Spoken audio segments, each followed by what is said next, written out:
Hey everybody! Today we're hiking the Kasilof Equestrian Trail. Now you're probably thinking, what's the Kasilof Equestrian Trail? Well, the Kasilof Equestrian Trail is one of the newest trail systems here in the Kenai Peninsula Borough.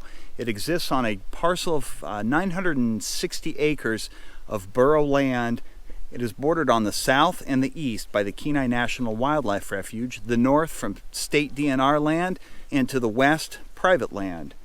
So there's a network of trails out here that already existed before this was actually turned into the equestrian park. Specifically this one that we're walking on right now, which is the Seismic Trail.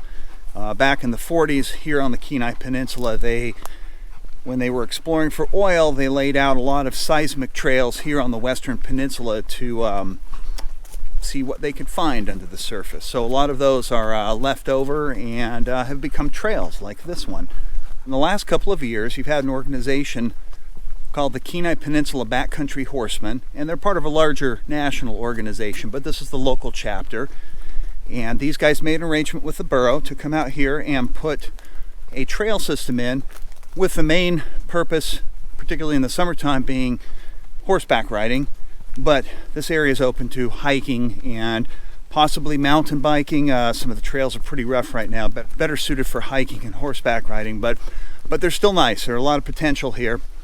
Last year they put in their first 6.5 mile loop, and this year they put in another 4 or 5 miles of trail. It goes to a couple of lakes that are adjacent to this borough land within the Kenai National Wildlife Refuge. I haven't actually walked them yet. I'll take you up there probably in the next couple of weeks. So today we're just going to be doing a loop that I typically walk my dogs on most days. I live in one of the adjacent neighborhoods to this area, so I'm out here all the time.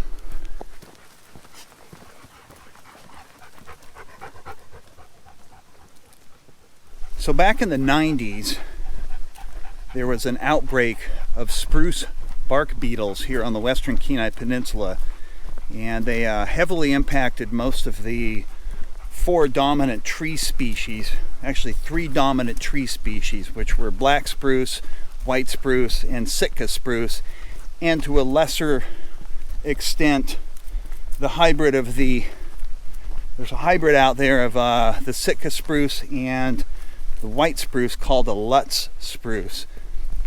So this area out here was heavily impacted, like most areas on the Western Peninsula, by the beetles.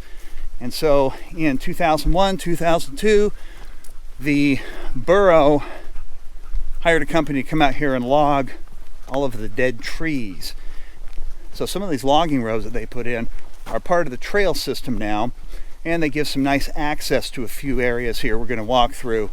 So they clear cut all of this back in 2002. And it's taken it a few years to grow back. There was a big fire in this area back in 2014.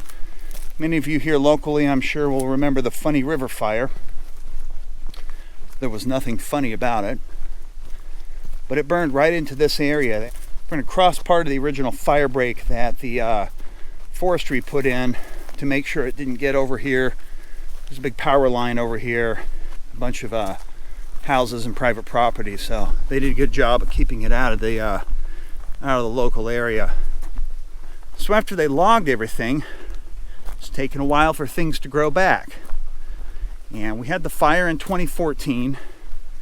We've had several really warm summers, and starting in 2016, everything really started to grow up here. I'm going to put some pictures in this video that will kind of what it's looked like over the years in the past. Like this area right here, lots of alders and trees growing. I used to be able to stand here and see all the way up the Size Trail, kind of where we had started where we first came out on this. It was a nice straight shot, but these days everything's really grown back. So this is kind of a junction here. We've got one trail that goes up here through the alders. We're going to take that one in a second, but the Size Trail continues in this direction.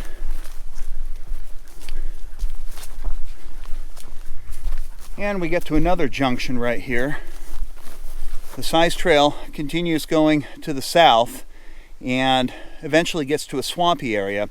Now in the wintertime when this is all frozen, that is the winter trail that takes you all the way up to Tustumena Lake. On this side, this goes over to the power line corridor and down to the Kasilof River. And along the Kasilof River there is a peninsula of land that sticks out from the wildlife refuge. It's on a bit of an oxbow bend.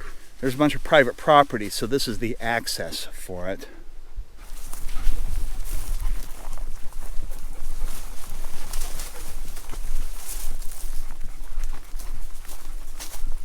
Let's go, Raven. I like these alder tunnels. They're nice and cool on warm days like today. It's pretty much mid-70s, 75. This is some of the nicest weather we've had all summer. As we come out of the Alder Tunnel, this is a mixed deciduous forest. There's still some spruce out here, but the majority of it is alder. And we have a lot of birch trees, and that's been kind of cool. I like the birch trees. This one right here, it's a nice big one. There's one over here. This is the biggest one around here so far. And what's nice about these is they're tall enough that the moose cannot break them and pull them down. One of the things that tends to happen in the wintertime, as you can see these birch trees right here, the moose get the tops of them and they pull them over until they break. And that way they can get at the ends and snack on them. It's kind of rough on the tree. So a lot of times when the birch grow up in these alder patches, they can grow tall enough and a big enough trunk that the moose can't break them off. So you can see this poplar here has been moose browsed. This. But yet right here, this paper birch is big enough where the moose won't be able to break it. But you can see most of this has grown back. So this was originally one of the logging trails that they came in and out of to take all the dead spruce out. And I'm going to put some before pictures because this place for years has been a nice open ridge where I could see all the mountains, and there's a little lake down in the swampland on the winter trail.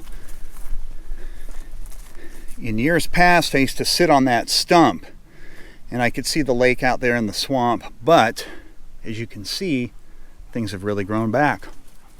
I'll post a picture that shows this spruce tree when it was, I don't know, maybe 18 inches tall. It was pretty small. But when they logged all this area, they did leave some of the birch trees. I'm going to lift this up a bit.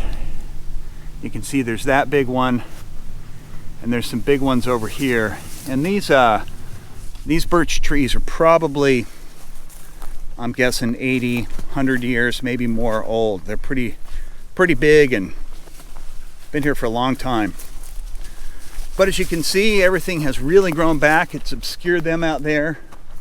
There's lots of spruce growing back, in addition to all the deciduous alders, willows, poplars, birch trees.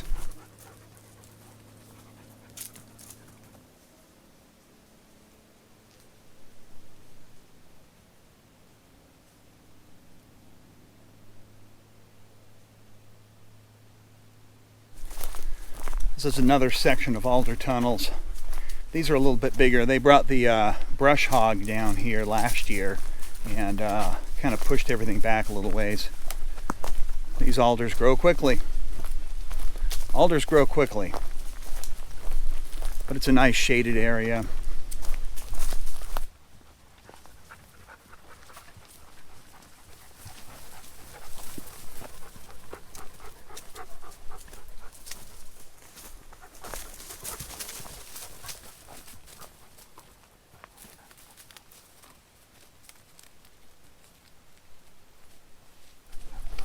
So this trail here is the Pollard horse trail. This goes all the way up to Tustumena Lake, the north side of Tustumena Lake, 6.5 miles or so.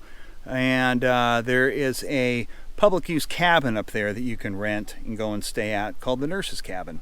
We just came down this trail. We're going to hike up here. If we keep going straight, we'll go into the Kenai National Wildlife Refuge, and then there's 2 junctions that turn off of here. I'll show them to you once we get up here.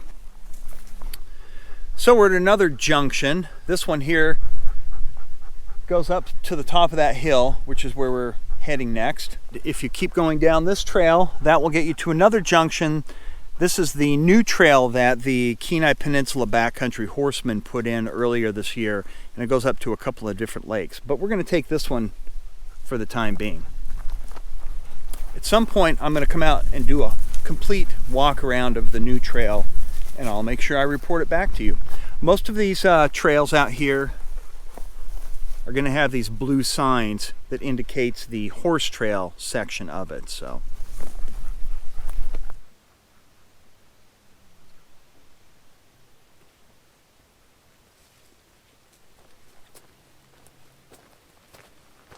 let's go, buddy.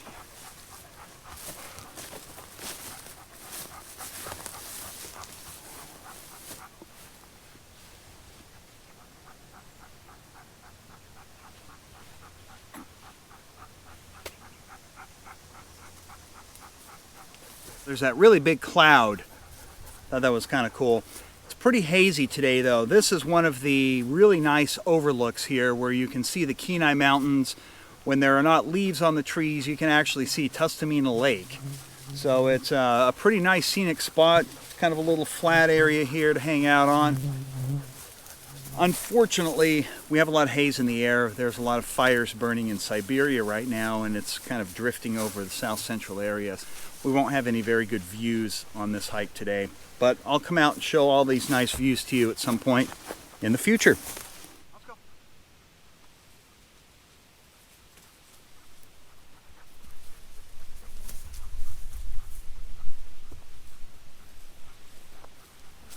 So this great big cloud you see in the sky behind me, I just heard some thunder come rolling out of the wildlife refuge.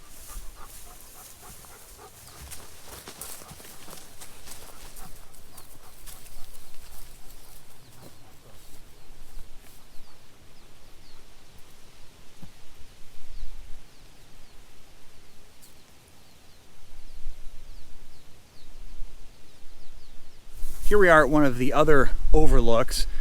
This one looks to the west. Now, like I had mentioned earlier, it's pretty hazy from fires in Siberia.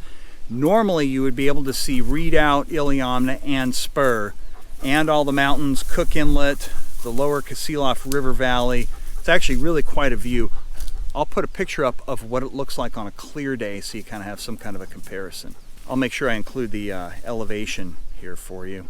So I've been hiking out in this area for over 20 years. So I've got a few routes and trails that I take, and one of those is the one that goes down the front of this hill, and it connects over to the Pollard Horse Trail. It's about a 5-minute walk. The trail is a little bit obscured right now because of all the tall grass, but it's pretty easy to find. Just look down and you'll see it just follows this ridge line down till it hits the bottom and then curves over.